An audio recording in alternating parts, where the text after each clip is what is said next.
Hope everyone can see my screen.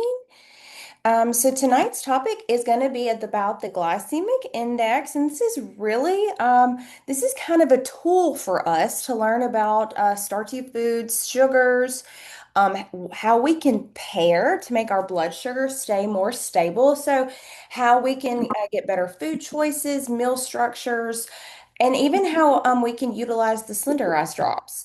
And that's going to be our topic tonight. So, what you're going to learn tonight is one, what the glycemic actually measured, how it was developed, how we have two kind of carb foods, starches and sugars, and how the GI, the glycemic index, different. It's different, but it's related to a glycemic load. So you'll kind of know what that means as well. And at the end, I want you to be able to better choose better carbs for stable energy foods, be able to decipher foods that tend to spike blood sugar faster, because obviously the goal is to keep it stabler. But if we were to eat some that were to spike faster, what could we pair with those foods to make it a slower rise? So, and realistic swaps without being extreme. Because, I mean, let's get real. I like some fruits that are high on the glycemic index, but how can I still incorporate those into my diet without it being such a spike? So, that's what I want you to learn and know how to use a plate method. So we'll go at the end with the plate method, look at our drops and a practical maybe 28-day plan. So a lot of us are doing Body Balance Challenge, but we know the drops come in 28-day supplies and most supplements do, but really sometimes it's a 4-week go. So that's what we want to look at. The win is not to never eat carbs, or I personally don't think it is. I know some people choose to do those low carb, no carb keto diets. I like to make carbs work for me, especially because I like to exercise. So I do find ways to make those work in my favor. So, why blood sugar stability matters? Well, spikes and crashes can drive hunger, cravings, fatigue, and inconsistent energy. We've probably all really experienced this, especially if you've had any kind of donut in the morning, or you've had a piece of cake, or you've had something starchy midday. You might get a little bit of and then 2 or 3 hours later, you are down, right? Because you've hit that high and then you've hit a crash. And that's literally what the red on the graph looks like. You go up and then you go down. You go up and then you go down. What we really want is that green line, a little more of a stability. So a slower, steadier rise after meal, and then just a slow drop off. Nothing like a roller coaster. So stable blood sugar often feels like better energy, better control, and you absolutely have less cravings, more control of that appetite. You make better food choices when your blood sugars are more stable. I know I do when mine are, even when my blood sugar gets low because I've exercised too much, I find myself looking for something sweet because my body's saying you need that glucose. So when you have that ups and downs, your body sometimes tricks your mind into thinking you need it. So how we're going to build this is by choosing slower carbs, adding some protein, adding fibers, healthy fats to our meals, and we're going to watch our portion size of those carbs as well. So what is the glycemic index? We talk about that a lot, especially if you follow the slenderized program or any kind of program that says you should just monitor your glycemic index foods, right? So the GI ranks carbohydrate containing foods by how quickly they raise blood glucose. So glycemic index equals the speed of your blood sugar rise. And the scale that they do this, so when we look at the approved food list, we always see low glycemic foods, but the scale that each of those foods are being compared to is glucose. So glucose is assigned 100 on the glycemic index. That's pure sugar, right? Glucose is sugar. So only foods containing carbohydrates have a GI number. Meats, oils, fats, they're not on the glycemic index at all, which, obviously they're low glycemic index, I guess you could say, but they're really not on the list at all. So when we look at this, we want to look at for the low. There are low glycemic index foods, which I'm going to just say they're in the green. Then you have those medium foods. And then you have high, which we would think would be like 70 plus. Some people not even think 56 to 69 could be a little high. I'm putting those kind of in a medium range, and we'll look at some foods in a bit that are among some of these. So how was this developed? It was developed quite a while ago in the 70s. Researchers notified different carbs cause different post-meal glucose curves. So, David Jenkins and colleagues published foundational GI papers in the American Journal of Clinical Nutrition. Then they started comparing foods against glucose, which we know glucose really spikes the blood sugar. So, how this response happens over time. So, GI challenged the idea that all complex carbs or starches acted the same. So, we actually know that, right? Not all starches do the same thing in your body. Um, Beans do something different than sweet potatoes. Corn does something different than a white potato. So this is how this is differentiated, and they use this scale. So that is how we use the GI, GL, and the serving size of references. So we're going to talk about what the glycemic index means compared to a glycemic load in just a second. But the original glycemic index gave a practical way to compare the carbohydrate quality by real blood glucose response, by really seeing how quickly the blood glucose rose after eating a certain food. So how is GI measured? One, you have a standard portion. Everybody has to eat the same amount of food to measure it. Typically, it's 50 grams of a certain food. So the same person is eating the certain food while eating Ah! by testing by eating glucose. Okay, so then they're going to compare how quickly that food rose blood sugar compared next to glucose. Okay, so this is how the blood glucose curve works. So glucose is measured before eating and at time intervals after Who eating. was that rabbit? Could we mute all of our lines, please? And then we're going to compare to glucose. So then we have the GI expresses the food response as a percentage of the glucose response. Glucose equals 100. Slower numbers mean slower response. All right. So this is how we differentiate between how quickly certain foods would change. So GIs tested food by food. And again, a brand, a ripeness, cooking method, and processes can change the number. So let you know that. These are some of our low GI foods. You will recognize many of these.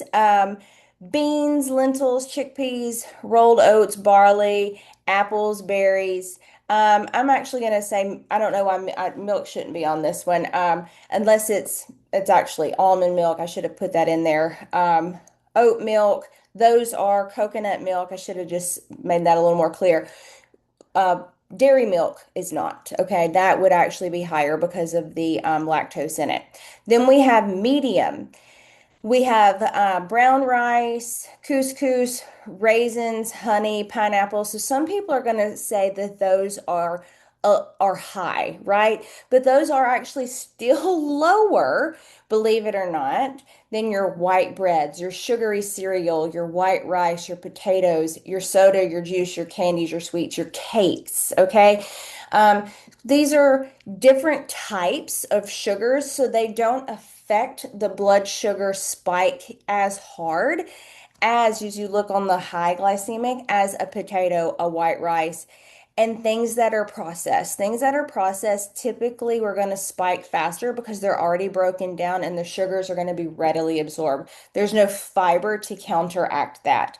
As in brown rice, yes, it's still a carb, but we have some fiber. You have pita bread, but it's a darker bread, and so there's some fiber. Raisins actually is still from a fruit, so there's some fiber, and it's a different type of sugar. So that's why it's a little bit different on the reaction.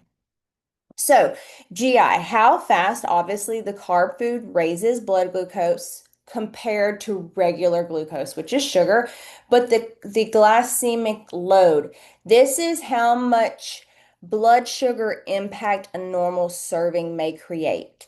So, when they're measuring the glycemic index, they're using a controlled amount. But here's the thing, how often do we actually measure our food. So sometimes you have to, the glycemic load, consider not just the glycemic index, but how much of the real portion you're getting. Or if you're eating, let's say that pineapple that I said was medium, this is how the medium could turn into high. If Wait, so what about keto bread with seeds? we'll ask questions right at the end because since this is Oh, recorded, I'm sorry. it's okay. Um, but we have to consider the medium on the pineapple. And so if I'm eating just like two or three slices, let's say I'm eating a couple cubes of pineapple, right? That's not going to spike it. But if you're like me who just loves pineapple, I could eat the whole pineapple. That's a glycemic load, and that's going to really impact my blood sugar, right? So that's why you have to factor in that portion load, the portion in there, because a medium food could really turn over into high glycemic just because you ate more of it. So you really have to make sure you're either pairing it or watching your portion size. So, why the same food can act differently? GI can change with structure, processing, cooking, ripeness, and with what you eat with it. So, the more fiber we add, the better. It's going to slow down digestion and keep your blood sugars low. So, if I were eating um, like a potato, I would want to pair it with maybe broccoli and then make sure I Wait, also what if I eat a lot of food? pair it with some protein. And then protein and fat. Pairing carbs with protein and fat can blunt the spike and improve the fullness. So you want to make sure you pair it with protein and fat as well. Processing. Processing really strips one of the nutrition, but it also makes it already that much absorbable. So it's going to digest faster and spike blood sugar. Cooking it, obviously, it's going to tear it down already so that can longer starches digest faster. Obviously it's going to make it easier absorb, obviously spiking. And riper fruit can be sweeter and may rise glucose faster. And then I just talked about the portion size. You want to keep, if it's a medium or a high glycemic index food, keep that portion size very controlled. So, best foods for blood sugar stability. We want to build from the plate here. We want to choose non-starchy vegetables, beans, lentils, berries, apples, oats, barleys, quinoa. Some people don't do Greek yogurt at all because of the dairy. So you could put coconut yogurt here. That's what I do. Fish, eggs, poultry, avocados, nuts, seeds. These are very low on the glycemic index. And then fiber slows down, obviously, your glucose rise. Protein supports the fullness. Healthy fat slows the stomach emptying, keeping you full longer. Whole food obviously takes longer to digest. And then again, these are all really high nutrient packed foods, so they're going to be really good for you. Foods that make stability harder, I think this is kind of a no-brainer. Things that are processed, things that are sugary, things that sometimes have a lot of color.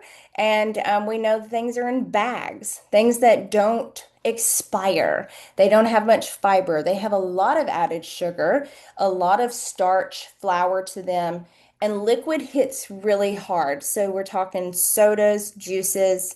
Those are going to really spike because they're already broken down and the sugar is going to go right. It's going to be ready available to go right into that bloodstream. So this is a really good stability plate. I like to load up with a lot of vegetables, a fourth protein, and if I'm adding that carb in, fourth of a small carb. And then I put a little tip at the end, add a little thumbful of fat. If your protein is not fatty, you might want to add a little bit of fat, maybe somewhere. Maybe it's an avocado, maybe it's a little bit of olive oil, or maybe it's a few nuts or seeds.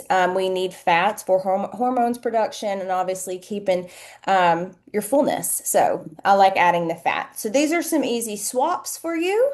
I'm not going to go through them all. This is just a real quick snapshot if you'd like to take it, but it's an easy way to trade some things out. Or if you're just helping somebody, helping coach somebody and they like bagels, maybe you can give them a tip. Or if they like, white rice, how can we do this is what I do actually. I do half white rice and half cauliflower rice, and I get a lot more protein and vegetables. So it's not that you have to cut it all the way off, but try to find some substitutes. So we want to eat in a smart order, pair. You don't have to bite. You don't have to take them all the way out. And then move after your meals if you can. All right, this is where Slenderex drops fit in. They're going to help you obviously with temporary hunger pains. Hold on just a second. Temporary hunger pains and control appetites to support your weight loss efforts. And then obviously when a hunger attack feels more, when we want to make it feel more manageable, it's easier to choose from that lower GI when our hunger pains are controlled, uh, our appetite is controlled. Hold on. And then best positioning, use it as a full routine meal structure, smart carbs, and always stay hydrated. All right. So SlenderX plus the glycemic index. You want to use it before your meals. We know that. Choose your plate wisely. Watch the craving window. Notice when hunger and energy and sweet cravings and that afternoon crash happen. Move, hydrate, and repeat for consistency. So this is your 28-day blood sugar stability challenge. If you needed one, if you may not. So you could breakfast reset, smart carb swaps, look at your plate method, and then really kind of choose or pick your data that you want to start tracking. Track your hunger, track your energy, your cravings, your sleep, and of course your measurements to see if things have changed maybe in the waist area or if you've lost any weight. So here's our takeaways. GI's measures how fast carbohydrate moves. Carbohydrate foods raise blood glucose. Low GI foods tend to create a slower rise. Glycemic load adds portion size to the picture. So make sure you keep the portion size small when you're in those medium to high foods. And then do this, build with protein first. Choose your smart carbs. Pair those carbs with fiber, fat, and protein. That's going to absolutely keep your blood sugars more stable. And if you can, do something post activity after you've eaten some carbs. And then of course, we know the drops can support the appetite, the consistency, and they just help with the journey. So I hope this was helpful. I'm going to quit sharing screen and come back and feel free to unmute your lines. I'm trying to come back to you.